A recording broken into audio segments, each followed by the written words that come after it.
Reading through the Bible in a year, January 23rd, Genesis 24, Matthew 23, Nehemiah 13, and Acts chapter 23. Now Abraham was old, advanced in age, and Yahweh had blessed Abraham in every way. Abraham said to his servant, the oldest of his household, who had charge of all that he owned, "Please place your hand under my thigh, and I will make you swear by Yahweh, the God of heaven and the God of earth, that you shall not take a wife for my son from the daughters of the Canaanites, among whom I live. But you shall go to my country and to my relatives and take a wife for my son Isaac." The servant said to him, "Suppose the woman is not willing to follow me to this land. Should I take your son back to the land from where you came?" Then Abraham said to him, "Beware that you do not take my son back there. Yahweh, the God of heaven, who took me from my father's house and from the land of my birth, and who spoke to me, and who swore to me, saying, 'To your descendants I will give this land,' he will send his angel before you, and you will take a wife for my son from there. But if the woman is not willing to follow you, then you will be free from this, my oath. Only do not take my son back there." So the servant placed his hand under the thigh of Abraham, his master, and swore to him concerning this matter. Then the servant took 10 camels from the camels of his master, and set out with a variety of good things of his master's in his hand. And he arose and went to Mesopotamia, the city of Nahor. He made the camels kneel down outside the city by the well of water at evening time, the time when women go out to draw water. And he said, "O Yahweh, the God of my master Abraham, please grant me success today, and show loving kindness to my master Abraham. Behold, I am standing by the spring, and the daughters of the men of the city are coming out to draw water. Now may it be that the girl to whom I say, 'Please let down your jar that I may drink,' and who answers, 'Drink, and I will water your camels also,' may she be the one whom you have appointed for your servant Isaac. By this I will know that you have shown loving kindness to my master." Before he had finished speaking, behold, Rebekah, who was born to Bethuel of the son of Milcah, the wife of Abraham's brother Nahor, came out with her jar on her shoulder. The girl was very beautiful, a virgin, and no man had relations with her. And she went down to the spring and filled her jar and came up. Then the servant ran to meet her and said, "Please, let me drink a little water from your jar." She said, "Drink, my lord." She quickly lowered her jar to her hand and gave him a drink. Now, when she had finished giving him a drink, she said, "I will draw also for your camels until they have finished drinking." So she quickly emptied her jar into the trough and ran back to the well to draw, and she drew for all his camels. Meanwhile, the man was gazing at her in silence to know whether Yahweh had made his journey successful or not.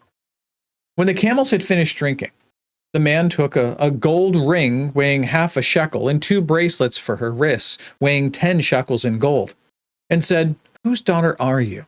Please tell me, is there room for us to lodge at your father's house?"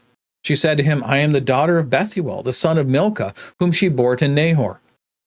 And again she said to him, "We have plenty of both straw and feed, and room to lodge in." Then the man bowed low and worshipped Yahweh. And he said, "Blessed be Yahweh, the God of my master Abraham, who has not forsaken his loving kindness and his truth toward my master. As for me, Yahweh has guided me in the way to the house of my master's brothers." Then the girl ran and told her mother's household about all these things. Now Rebekah had a brother whose name was Laban. Remember him. This is important. And Laban ran outside to the man at the spring. Remember, she's coming in with all of this gold and jewelry, and he's like, "What the heck is this? There's someone out there with some money," right? When he saw the ring and the bracelets on his sister's wrists, and when he heard the words of Rebekah, his sister, saying, "This is what the man said to me," he went to the man, and behold, he was standing by the camels at the spring. And he said, "Come in, blessed of Yahweh. Why do you stand outside, since I have prepared the house and a place for the camels?" So the man entered the house. Then Laban unloaded the camels, and he gave straw and feed to the camels, and water to wash his feet and the feet of the men who were with him. But when food was set before him to eat, he said, "I will not eat until I have told my business." And he said, "Speak on." So he said, I am Abraham's servant. Yahweh has greatly blessed my master, so that he has become rich, and he has given him flocks and herds, and silver and gold, and servants and maids, and camels and donkeys. Now Sarah, my master's wife, bore a son to my master in her old age, and he has given him all that he has. My master made me swear, saying, You shall not take a wife for my son from the daughters of the Canaanites, in whose land I live, but you shall go to my father's house and to my relatives, and take a wife for my son. I said to my master, Suppose the woman does not follow me. And he said to me, Yahweh, before whom I have walked, will send his angel with you to make your journey successful. And you will take a wife for my son from my relatives and from my father's house. Then you will be free from my oath when you come to my relatives. And if they do not give her to you, you will be free from my oath. So I came to the spring today and said, O Yahweh, the God of my master Abraham, if now you will make my journey on which I go successful, behold, I am standing by the spring, and may it be that the maiden who comes out to draw, and to whom I say, Please let me drink a little water from your jar. And she will say to me, You drink, and I will draw also for your camels.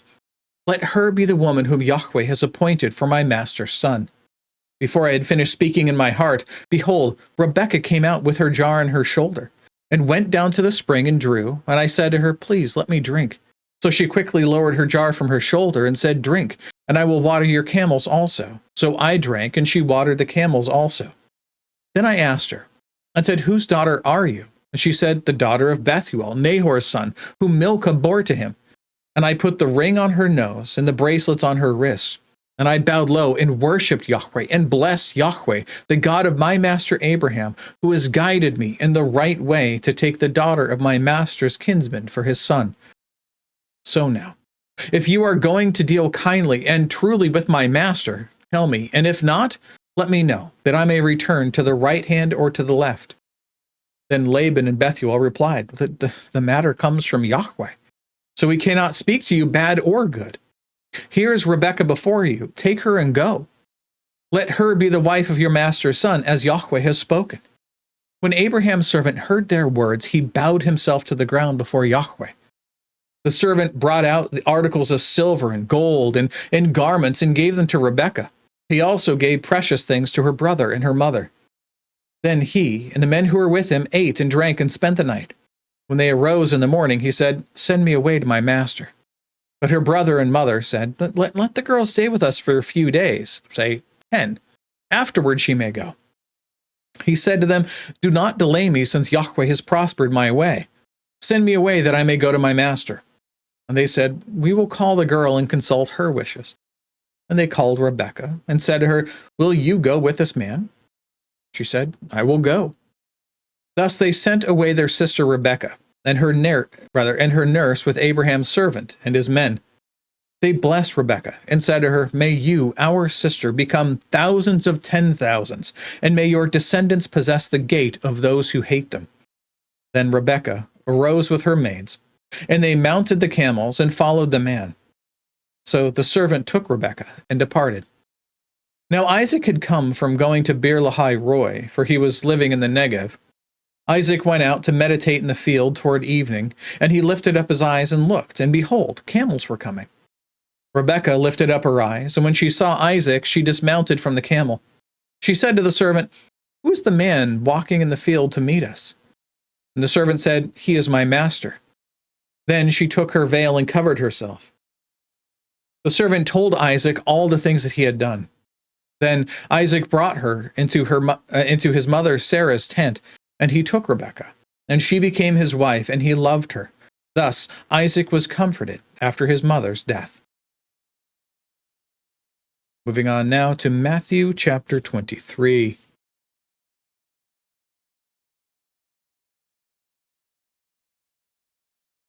Then Jesus spoke to the crowds and to his disciples, saying, The scribes and Pharisees have seated themselves in the chair of Moses. Therefore, all that they tell you, do and observe. But do not do according to their deeds, for they say things and do not do them. They tie up heavy burdens and lay them on men's shoulders, but they themselves are unwilling to move them with so much as a finger. but they do all their deeds to be noticed by men. For they broaden their phylacteries and lengthen the tassels of their garments. They love the place of honor at banquets and chief seats in the synagogues and respectful greetings in the marketplaces. Rabbi, Rabbi, being called such by all men. But do not be called Rabbi, for one is your teacher, and you are all brothers. Do not call anyone on earth your father, for one is your Father, he who is in heaven. Remember what Pope means. Do not call anyone on, already said that. Do not be called leaders, for one is your leader, that is Christ. But the greatest among you shall be your servant. Whoever exalts himself shall be humbled. Whoever humbles himself shall be exalted. But woe to you, scribes and Pharisees, hypocrites, because you shut off the kingdom of heaven from people, for you do not enter yourselves, nor do you allow those who are entering to go in. Once again, we're at a square bracketed section. Now, this one specifically is not found in the earlier manuscripts. This line, however, is also duplicated in Mark 12:40 and Luke 20:47. So once again, most likely when somebody was making a copy of this to send it to their friends or family, maybe to other believers in a different area, they added this line because they had read it in the others and they figure maybe it's needed or necessary. However, it's not found in the original manuscripts, nor those who were closest to the first copies of those manuscripts. So we know that it wasn't original to the text, but again, because other translations feature this article, or feature this verse, I'm going to read it for you so you can hear it. But as I normally do, I'll read 13, the disputed verse, 14, and then 15. Then I'm going to roll back and read 13, skip this verse, and then go on to 15, and I'll keep reading. Let's begin. But woe to you, scribes and Pharisees, hypocrites, because you shut off the kingdom of heaven from people. For you do not enter in yourselves, nor do you allow those who are entering to go in. Woe to you, scribes and Pharisees, hypocrites, because you devour widows' houses, and for a pretense you make long prayers. Therefore you will receive greater condemnation. Woe to you, scribes and Pharisees, hypocrites, because you travel around on sea and land to make one proselyte. And when he becomes one, you make him twice as much a son of hell as yourselves. Back to 13 now. But woe to you, scribes and Pharisees, hypocrites, because you shut off the kingdom of heaven from people. For you do not enter in yourselves, nor do you allow those who are entering to go in. Woe to you, scribes and Pharisees, hypocrites, because you travel around on sea and land to make one proselyte. When he becomes one, you make him twice as much a son of hell as yourselves. Woe to you, blind guides, who say, whoever swears by the temple, that is nothing. But whoever swears by the gold of the temple is obligated. You fools and blind men, which is more important, the gold or the temple that sanctified the gold? And whoever swears by the altar, that is nothing. But whoever swears by the offering on it, he is obligated. You blind men. Which is more important, the offering or the altar that sanctifies the offering? Therefore, whoever swears by the altar swears both by it, the altar, and by everything on it. And whoever swears by the temple swears both by the temple and by him who dwells within it. And whoever swears by heaven swears both by the throne of God and by him who sits upon it. Woe to you, scribes and Pharisees, hypocrites! For you tithe mint and dill and cumin, and have neglected the weightier provisions of the law, justice and mercy and faithfulness. But these are the things you should have done without neglecting the others. They were so concerned about tithing that they were tithing out of their spice rack, but they were forgetting the important things of the law.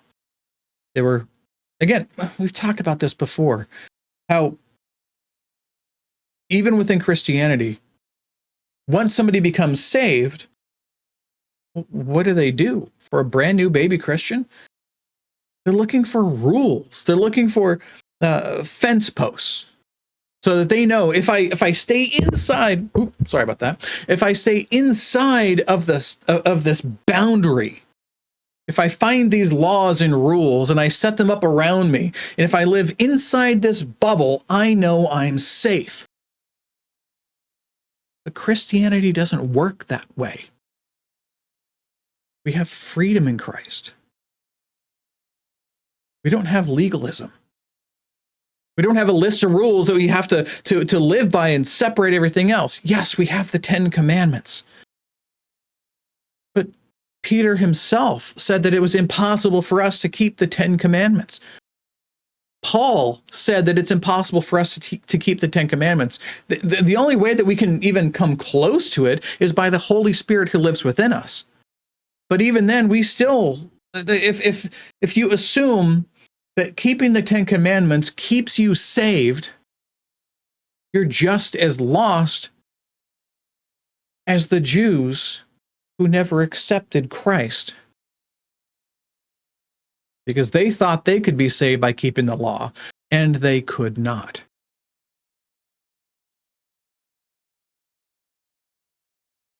They were so focused on the doing of the things that they forgot to worship the God of the law. Remember that the law itself is a signpost, like you would have outside Six Flags, that says you must be this tall to ride this ride. But instead it says you must be this perfect to enter into God's heaven. Remember, the end of Matthew 5, when we were reading through that, it starts off by Jesus saying that your righteousness must exceed that of the Pharisees and the Sadducees, the religious rulers at the time. Then he goes through to show you how they don't even keep the law themselves. And they tell people you don't have to. So they're lying to you. And then he concludes by saying that your perfection in keeping the law must meet or exceed that of not the Pharisees, not the religious rulers, but of God himself. That is the standard of perfection.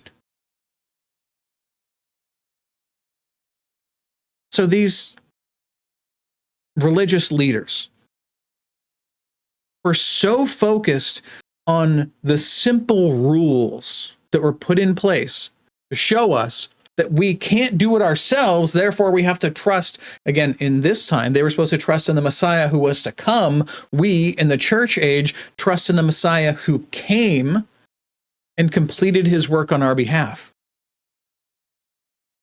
Both Old and New Testament were waiting for the same person and the same thing, just with different eyes. One looking to him who was to come, and us looking who has come and who has served on our behalf.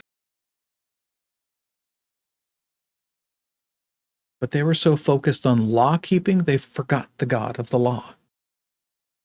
Verse 24, you blind guides who strain out a gnat and swallow a camel. Woe to you, scribes and Pharisees, hypocrites, for you clean the outside of the cup and the dish, but inside they're full of robbery and self-indulgence. You blind Pharisee, first clean the inside of the cup and of the dish, so that the outside of it may become clean also. Woe to you, scribes and Pharisees, hypocrites! You are like whitewashed tombs.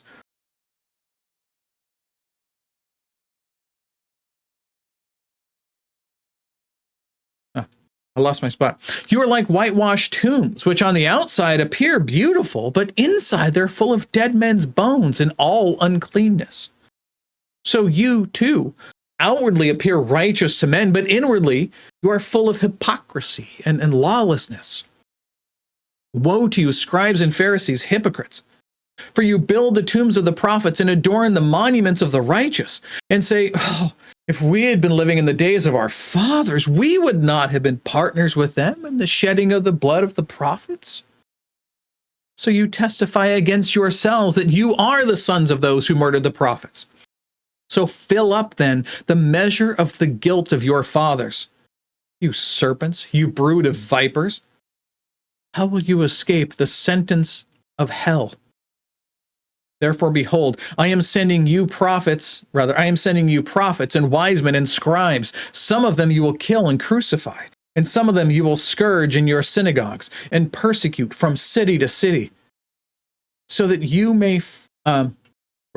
upon you may fall the guilt of all the righteous blood shed on earth, the blood of the righteous Abel to the blood of Zechariah, the son of Berechiah, whom you murdered between the temple and the altar.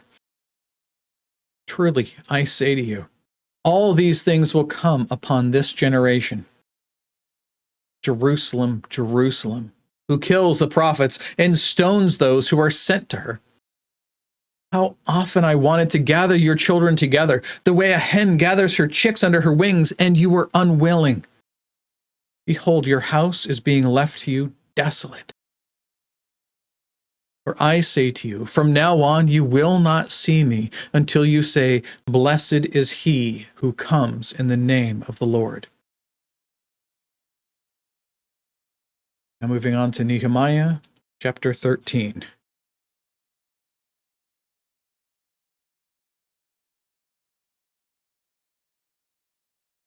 On that day, they read aloud from the book of Moses in the hearing of the people. And there was found written that no Ammonite or Moabite should ever enter the assembly of God, because they did not meet the sons of Israel with bread and water, but hired Balaam against them to curse them. We'll get there. However, our God turned the curse into a blessing. So when they heard the law, they excluded all foreigners from Israel.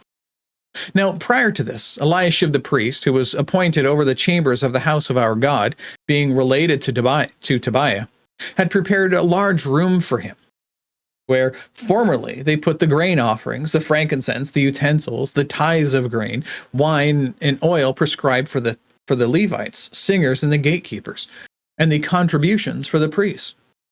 But during all this time, when I was not in Jerusalem, for in the 32nd year of Artaxerxes, king of Babylon, I had gone to the king. After some time, however, I asked leave from the king, and I came to Jerusalem and learned about all the evil that Eliashib had done for Tobiah, by preparing a room for him in the courts of the house of God. It was very displeasing to me.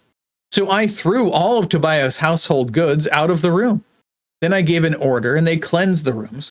And then I returned there the utensils of the house of God with the grain offerings and the frankincense.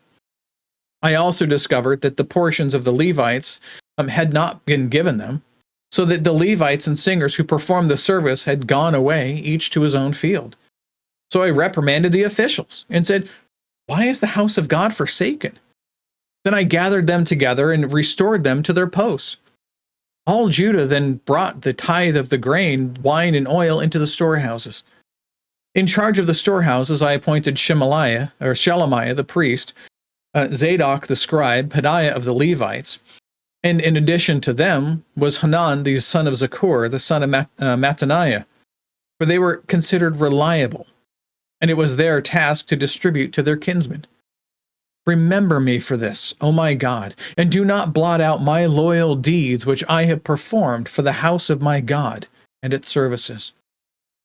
In those days I saw in Judah some who were treading the wine presses on the Sabbath, and bringing in sacks of grain and loading them on donkeys, as well as wine, grapes, figs, and all kinds of loads. And they brought them into Jerusalem on the Sabbath day. So I admonished them on the day that they sold food. Also, men of Tyre were living there who imported fish and all kinds of merchandise and sold them to the sons of Judah on the Sabbath, even in Jerusalem. Then I reprimanded the nobles of Judah and said to them, What is this evil thing you are doing by profaning the Sabbath day? Did not your fathers do the same, so that our God brought on us and on this city all this trouble? Yet you are adding to the wrath on Israel by profaning the Sabbath.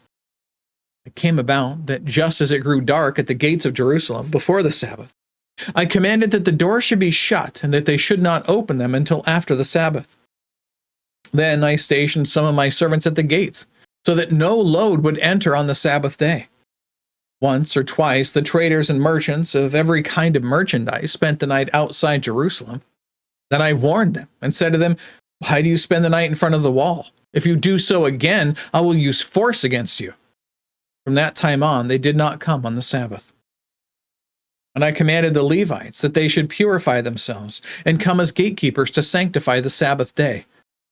For this also, remember me, O my God, and have compassion on me according to the greatness of your loving kindness.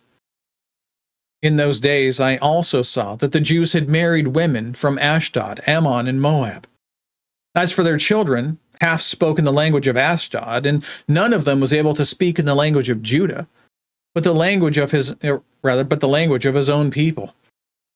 So I contended with them and cursed them, and struck some of them, and pulled out their hair, and made them swear by God, "You shall not give your daughters to their sons, nor take their daughters, nor take of their daughters for your sons or for yourselves."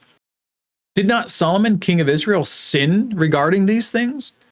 Yet among the many nations there was no king like him, and he was loved by his God, and God made him king over all Israel. Nevertheless, the foreign women caused even him to sin. Do we then hear about you that you have committed all this great evil by acting unfaithfully against our God, by marrying foreign women? Even one of the sons of Joiada, the son of Eliashib the high priest, was a son-in-law of Sanballat the Horonite. So I drove him away from me. Remember them, O my God, because they have defiled the priesthood, and the covenant of the priesthood and the Levites. Thus I purified from them everything foreign, and appointed duties for the priests and Levites, each in his task. And I arranged for the supply of wood at appointed times, and for the firstfruits. Remember me, O my God, for good. Concluding today in Acts 23.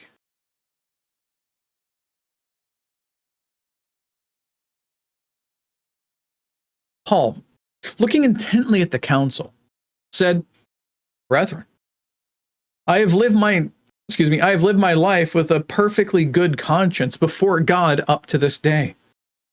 The high priest Ananias commanded those standing beside him to strike him on the mouth. Then Paul said to him, "God is going to strike you, you whitewashed wall. Do you sit to try me according to the law, and in violation of the law order me to be struck?" But the bystander said, "Do you revile God's high priest?" And Paul said, I was not aware, brethren, that he was high priest.